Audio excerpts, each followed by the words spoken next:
നമസ്കാരം. ആശ്രവാസ്തുവിലേക്ക് സ്വാഗതം. 2026 ജനുവരി മാസത്തിലെ സമ്പൂർണ്ണ മാസഫലത്തെക്കുറിച്ചാണ് ഇന്ന് ഞാൻ സംസാരിക്കുന്നത്. ആദ്യമായി ജനുവരി മാസത്തിൽ ഗ്രഹങ്ങളുടെ സ്ഥിതി എങ്ങനെയെന്ന് നോക്കാം. ജനുവരി മാസത്തിൽ സൂര്യൻ ധനു, മകരം എന്നീ രാശികളിലൂടെയാണ് സഞ്ചരിക്കുന്നത്. സൂര്യൻ ജനുവരി 1 മുതൽ 14 വരെ ധനു രാശിയിലും ശേഷം ജനുവരി 31 വരെ മകരം രാശിയിലുമായിട്ടാണ് സഞ്ചരിക്കുന്നത്. ചൊവ്വ ജനുവരി 15 വരെ ധനുരാശിയിലും ശേഷം മകരത്തിലും സഞ്ചരിക്കുന്നു. ബുധൻ ജനുവരി 17 വരെ ധനുരാശിയിലും ശേഷം മകരത്തിലും സഞ്ചരിക്കും. ശുക്രൻ ജനുവരി 12 ധനുരാശിയിൽ നിന്നും മകരത്തിലേക്ക് സഞ്ചരിക്കും. ശനി മീനൻ രാശിയിലും വ്യാഴം മിഥുനൻ രാശിയിലും രാഹു കുംഭത്തിലും കേതു ചിങ്ങത്തിലുമാണ് സ്ഥിതി ചെയ്യുന്നത്. മേൽപ്പറഞ്ഞ ഗ്രഹങ്ങളുടെ സഞ്ചാരമനുസരിച്ചാണ് ഞാനിവിടെ ഫലം പറയാൻ പോകുന്നത്. ആദ്യമായി മേടൻ രാശിയെക്കുറിച്ച് സംസാരിക്കാം. അശ്വതി, ഭരണി, കാർത്തികകാൽ എന്നീ നക്ഷത്രങ്ങൾ ചേർന്നതാണ് മേടൻ രാശി. 2026 ജനുവരി മാസത്തിൽ മേടൻ രാശിക്കാരുടെ ആരോഗ്യസ്ഥിതി എങ്ങനെയെന്ന് നോക്കാം. രാശ്യാധിപനായ ചൊവ്വ ഭാഗ്യകർമ്മഭാവങ്ങളിലൂടെയാണ് ജനുവരി മാസത്തിൽ സഞ്ചരിക്കുന്നത്. മേൽപ്പറഞ്ഞ ഭാവങ്ങളിലൂടെ രാശ്യാധിപൻ സഞ്ചരിക്കുമ്പോൾ ആരോഗ്യപുഷ്ടിയും ആത്മധൈര്യവും തൻ്റെ ഇടവും മനസ്സുഖവും ലഭിക്കുന്നു. കൂടാതെ 6ാം ഭാവാധിപനായ ബുധൻ, 7ഉം 2ഉം ഭാവാധിപനായ ശുക്രൻ, 5ാം ഭാവാധിപനായ സൂര്യൻ എന്നീ ഗ്രഹങ്ങളെല്ലാം ജനുവരി മാസത്തിൽ 9, 10 എന്നീ ഭാവങ്ങളിലൂടെയാണ് സഞ്ചരിക്കുന്നത്. കൂടാതെ 9ാം ഭാവത്തിലേക്ക് ഭാവാധിപനായ വ്യാഴത്തിൻ്റെ വീക്ഷണം മാസത്തിൻ്റെ ആദ്യ പകുതിയിൽ മേൽപ്പറഞ്ഞ ഗ്രഹങ്ങൾക്കെല്ലാം ലഭിക്കുകയും ചെയ്യും. ഇതിൻ്റെ എല്ലാം ഫലമായി ജനുവരി മാസത്തിൽ മേടൻ രാശിക്കാർക്ക് വളരെ തൃപ്തികരമായ ആരോഗ്യസ്ഥിതിയായിരിക്കും. 12ാം ഭാവത്തിൽ സ്ഥിതി ചെയ്യുന്ന ശനി കാലുവേദന, നടുവേദന എന്നീ ചെറിയ അസുഖങ്ങൾ ഉണ്ടാക്കാൻ സാധ്യതയുണ്ട്. അടുത്തതായി കർമ്മരംഗത്തെപ്പറ്റി ചിന്തിക്കാം. 10, 11 ഭാവാധിപനായ ശനിയാണ് 12ാം ഭാവത്തിൽ സ്ഥിതി ചെയ്യുന്നത്. കർമ്മഭാവാധിപൻ്റെ ഈ സ്ഥിതി സ്ഥാനചലനം, പുതിയ ജോലി, പുതിയ ജോലിസ്ഥലം, വിദേശവാസം എന്നിവയെ സൂചിപ്പിക്കുന്നു. കർമ്മരംഗത്ത് പദവികളും ഉത്തരവാദിത്തങ്ങളും വർദ്ധിക്കും. കഠിനാധ്വാനം ചെയ്യേണ്ടി വരും.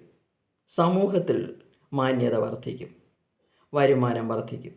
ചിലവുകൾ ശ്രദ്ധിക്കണം. വർഷങ്ങളായി വിദേശത്ത് പോകാൻ ആഗ്രഹിച്ചിരുന്നവർക്ക് ആഗ്രഹം സാധിക്കും.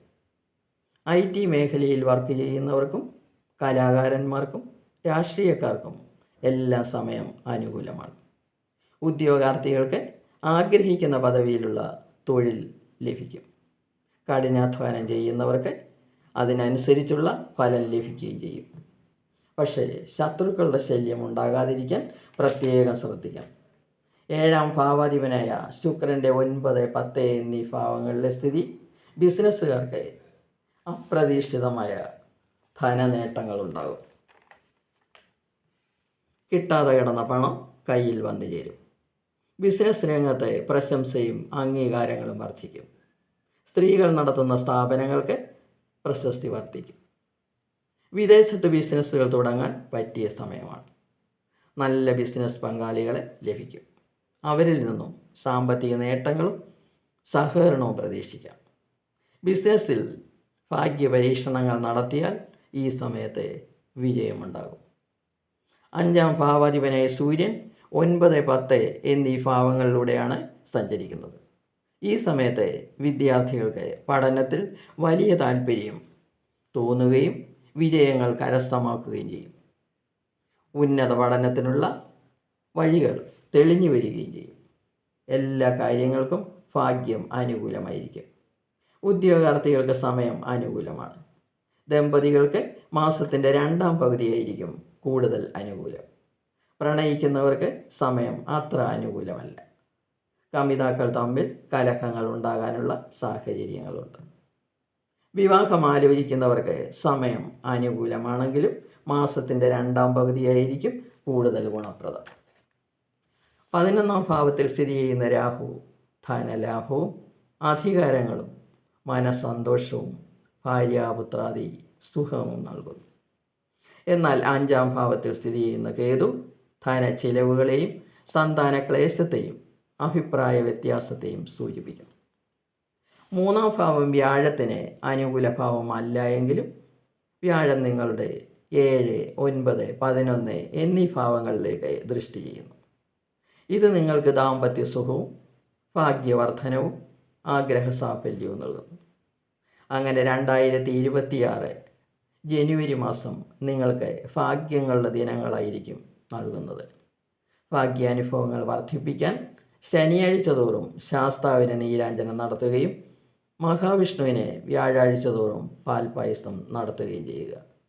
നിങ്ങൾക്ക് 7.5 ശനിയുടെ കാലമാണെങ്കിലും അതിൻ്റെ ദോഷഫലങ്ങൾ ജനുവരി മാസത്തിൽ നിങ്ങൾക്ക് അനുഭവപ്പെടുകയില്ല.